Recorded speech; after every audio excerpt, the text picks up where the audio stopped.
आप कहां चले गए भैया? आप कहां चले गए?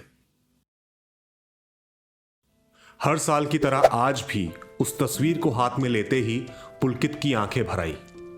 वो स्कूल पिकनिक की तस्वीर जिसमें आखिरी बार पुलकित और उसका बड़ा भाई अंकित एक साथ दिखे थे। आज से ठीक 26 साल पहले पुलकित का बड़ा भाई अंकित उस स्कूल पिकनिक से कहां गायब हुआ, किसी को पता नहीं चला। कुछ लोग कहते हैं कि उन्होंने उसे उस शाम रेलवे स्टेशन की तरफ जाते देखा था, तो कुछ कहते हैं कि उस दिन दो अनजाने आदमी उसके पास एक पैकेट लेकर आए थे। हर किसी ने अपनी अपनी अटकलें लगाई। पुलकित के पिता, जो कि शहर की सबसे बड़ी सीमेंट फैक्ट्री के मालिक थे, उन्होंने अपनी पूरी ताकत और पूरी पहुंच लगा दी अपने बड़े बेटे को ढूंढने में, लेकिन वो कहीं नहीं मिला। हर साल की तरह आज भी पुलकित के घर में उसके बड़े भाई के लिए पूजा हुई। सबने उसकी लंबी उम्र की दुआ मांगी और भगवान से प्रार्थना की कि वो जहां भी हो खुश हो।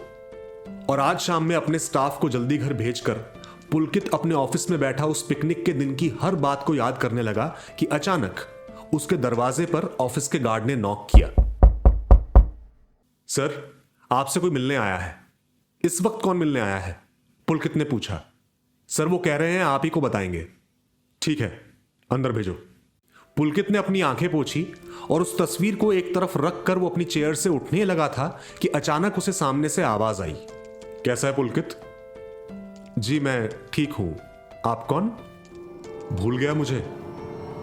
तेरा बड़ा भाई अंकित।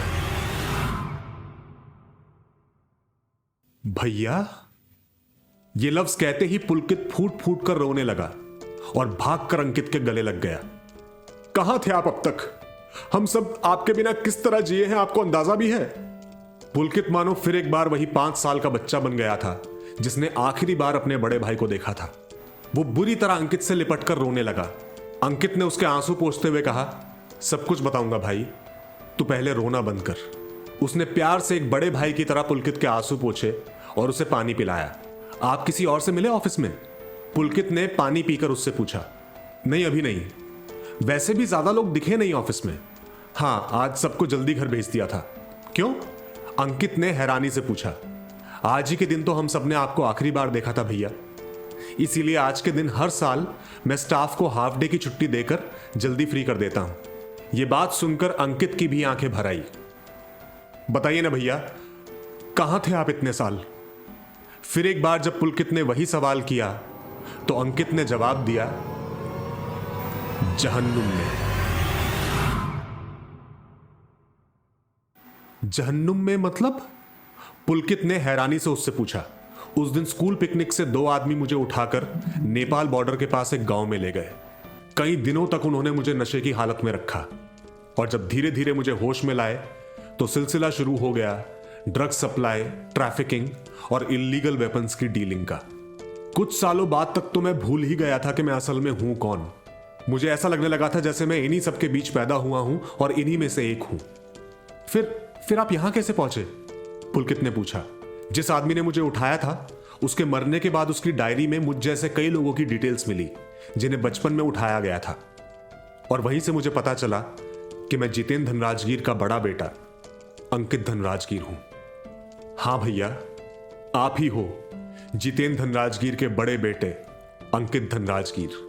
पुलकित ने खुशी के साथ अपने बड़े भाई के दोनों कंधों पर हाथ रखते हुए कहा, तू अब मुझे घर ले चल, मैं मम्मी पापा से मिलने के लिए तरस रहा हूं। बिल्कुल भैया, लेकिन उससे पहले आप मेरे साथ आइए, मुझे आपको कुछ दिखाना है।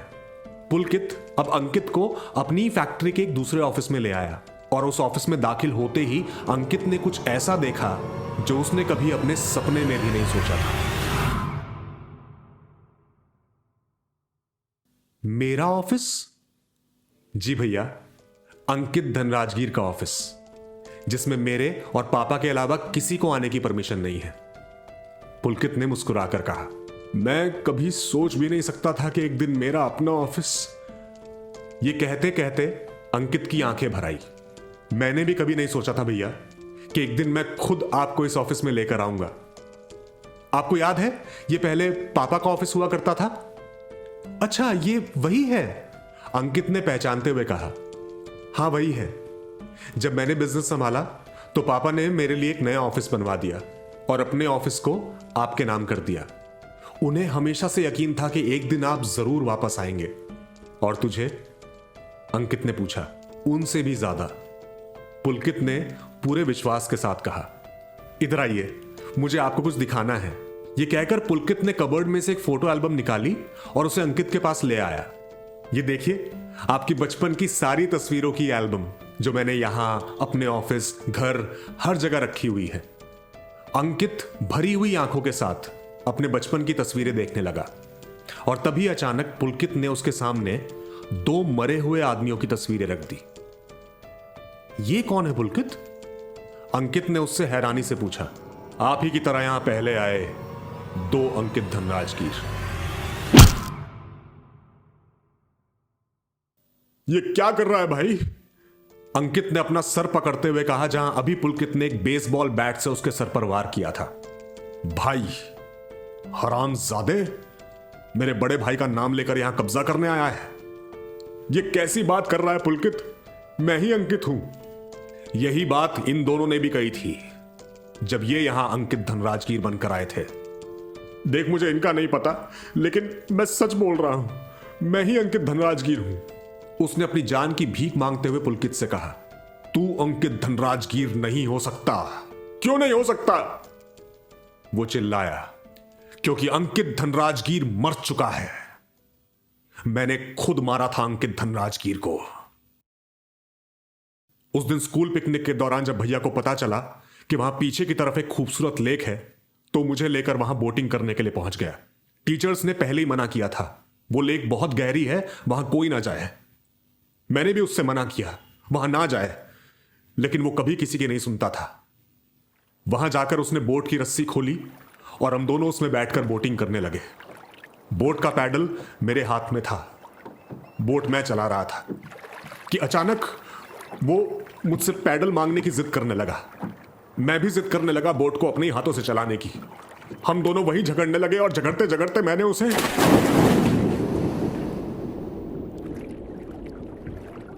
उसे धक्का दे दिया। उस वक्त हम लेक के बीचों बीच थे, सबसे गहरे जोन में। मैंने मदद के लिए पुकार लगाई, चीखा, चिल्लाया, लेकिन आसपास कोई नहीं था, कोई नहीं आया। वो मेरे सामने तड़पते हुए डूब रहा था। मेरे मन में आया कि मैं छलांग लगाकर उसे बचाऊं, लेकिन मैं कुछ नहीं कर पाया। मैं डर गया था, मैं डर गया था। और तब से लेके आज तक मेरी कभी किसी को बताने की हिम्मत नहीं हुई कि मैंने ही अपने भाई को। ये कहते कहते पुलकित की आंखों में खून उतर आया। मुझे माफ कर दो सर, मैं लालच में आकर। उसने हाथ जोड़ते हुए पुलकित से कहा। जानता हूं दोस्त, तुझसे पहले इन दोनों को भी लालच ही यहां लेकर आया था, क्योंकि अगर कभी असली अंकित धनराजगीर वापस लौटता तो पहले यहां फैक्ट्री नहीं आता, अपने घर जाता, अपने मां बाप से मिलने, उनके गले लगने। ये कहते हुए पुलकित ने एक बार फिर वो बेसबॉल बैट उठा लिया, इस बार उसे खत्म करने के लिए। सर, मुझे माफ कर दो, मुझे माफ कर दो।